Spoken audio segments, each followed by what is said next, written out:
Physical education and yoga की 4th class है ये। इस क्लास में हम एमसीक्यूज़ पढ़ेंगे। इससे पहले 3 क्लास अपलोड कर दी गई हैं, जाकर आप चैनल पर प्लेलिस्ट को चेक करें। वहाँ पर आपको 3 क्लासेस मिलेंगी इसकी प्लेलिस्ट में। इसके पहले तो आप पहले उनको पढ़ लें, इसके बाद इस क्लास पे आएँ और पूरी सीरीज़ को फॉलो करें। यहीं से क्वेश्चन आएंगे आपके एग्ज़ाम में, और किसी प्रकार के कोई बुक वगैरह या कहीं से भी पढ़ने की आवश्यकता नहीं है। सफिशेंट मात्रा में वीडियोस मिलेंगी आपको फिजिकल एजुकेशन एंड योगा की, तो आप कंटिन्यू बने रहें। और ये वीडियोस 4 सेमेस्टर के लिए बनाई जा रही हैं। फिजिकल एजुकेशन एंड योगा की एनईपी पैटर्न पर बेस्ड हैं, और बीए, बीएससी, बीकॉम तीनों के लिए इंपॉर्टेंट हैं। और ऐसे एग्ज़ाम जिनमें फिजिकल एजुकेशन और योगा का सिलेबस है, उसके लिए video very very very important है। केवल उन्हीं एमसीक्यूज़ को सिलेक्ट किया जा रहा है इसमें जो केवल इम्पोर्टेंट है। ठीक, सीरियल नंबर पर नहीं जाएंगे, अपन सीधा एमसीक्यू को देखेंगे। चित्त प्रसादनम का उल्लेख करता है। चित्त प्रसादनम उल्लेख करता है तो किसका उल्लेख करता है? ऑप्शन डी, एक स्वस्थ मन का। क्या करता है? एक स्वस्थ मन का जो चित्त प्रसादनम है वो उल्लेख करता है। Option D is correct option. ठीक है,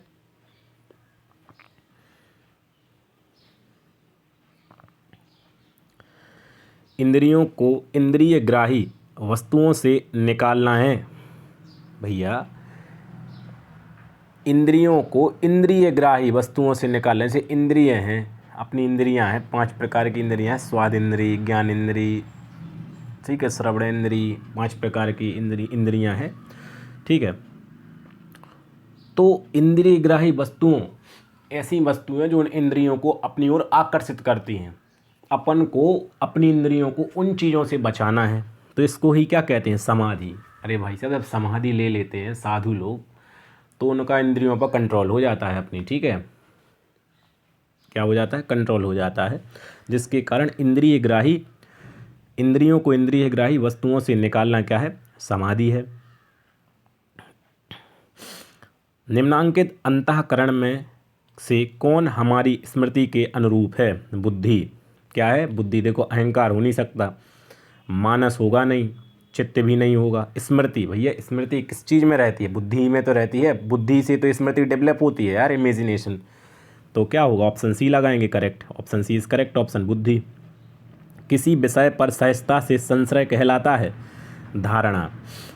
देखो, प्रत्याहार हो नहीं सकता। हमने बताया था प्रत्याहार क्या होता है, एक प्रकार का क्या होता है प्रत्याहार। धारणा, ध्यान, समाधि, वो अपन ने 8 अंग पढ़े थे। ठीक है, क्या पढ़े थे? 8 अंग पढ़े थे अपन ने। ठीक है, यम, नियम, आसन, प्राणायाम, प्रत्याहार, धारणा, ध्यान, समाधि।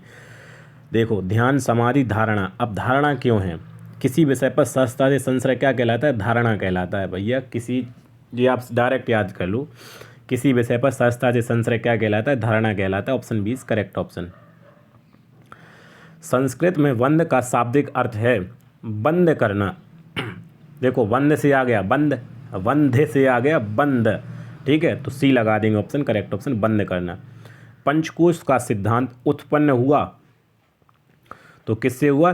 तैत्तरीय उपनिषद से। किससे? तैत्तरीय उपनिषद से।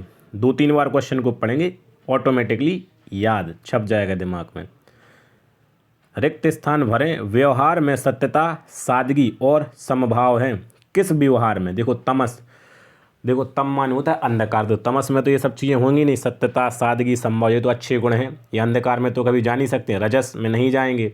सत्व, देखो सब सत्यता से रिलेटेड चीज़ें हैं, अच्छी चीज़ों से रिलेटेड चीज़ें हैं ये सब, सत्यता, सादगी, समभाव। तो ऑप्शन सी लगेगा सत्व। क्या लगेगा? सत्व। Option C is correct option. लंबी एकाग्रता ले जाती है समाधि में। भैया, जब कोई व्यक्ति समाधि ले लेता है तो उसमें एक बहुत बड़ी एकाग्रता चाहिए पड़ती है उसको, छोटी मोटी एकाग्रता नहीं चलेगी, क्योंकि समाधि होती है सालों साल। सालों गुजर गए, सदियां गुजर गई, मतलब साधु बैठे तो बैठे, समाधि लिए सो लिए।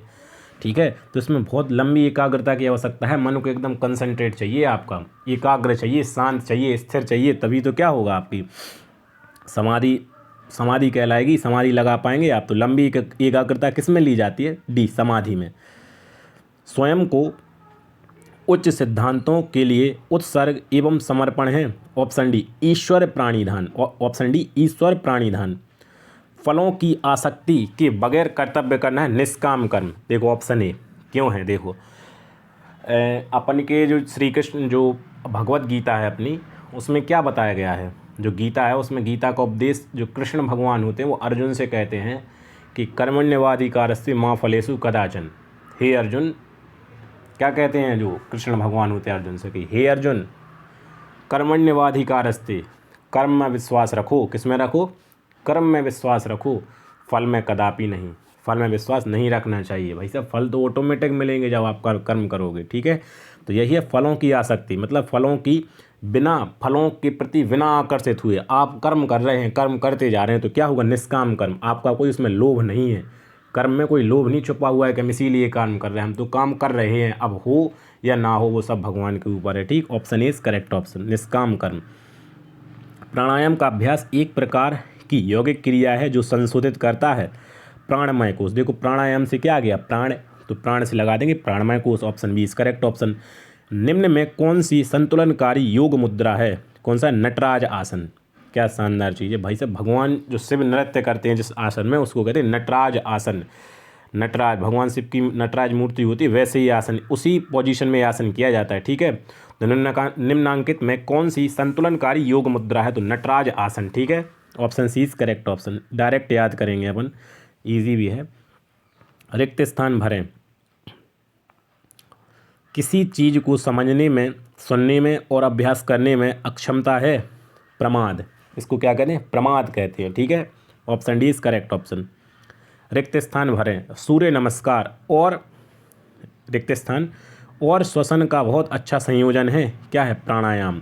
ये हमने बताया था कि प्राणायाम में अपन 3 क्रियाएं करते हैं। एक तो करते हैं पूरक, सांस को अंदर लेते हैं, एक कुंभक, सांस को भीतर थामे रहते हैं, इसके बाद रेचक, सांस को बाहर छोड़ देते हैं। तो किससे संबंधित है ये प्राणायाम? अपना सांस से संबंधित है, श्वसन क्रिया से संबंधित है। तो देखो श्वसन आ रहा, तो सूर्य नमस्कार, और इसमें ऑप्शन है अपन की आसन, ध्यान, बंद और प्राणायाम। तो देखो प्राणायाम श्वसन से संबंधित है, तो प्राणायाम सीधा अपन भर देंगे वहाँ पे। तो ऑप्शन इज करेक्ट ऑप्शन।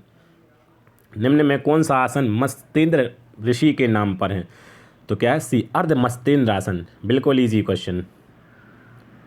मस्तेंद्र ऋषि पर कौन सा आसन है भैया? मस्तेंद्र ऋषि का नाम किस ऑप्शन में आ रहा है? ऑप्शन सी में आ रहा है, option C is correct option. कौन सी मुद्रा भुजंगासन और शलभासन का अद्भुत संयोजन है? सर्पासन। देखो भुजंग, सुन लो, भुजंग मतलब होता है सांप, तो इसी से आ जाएगा सर्प आसन, ऑप्शन इज करेक्ट ऑप्शन।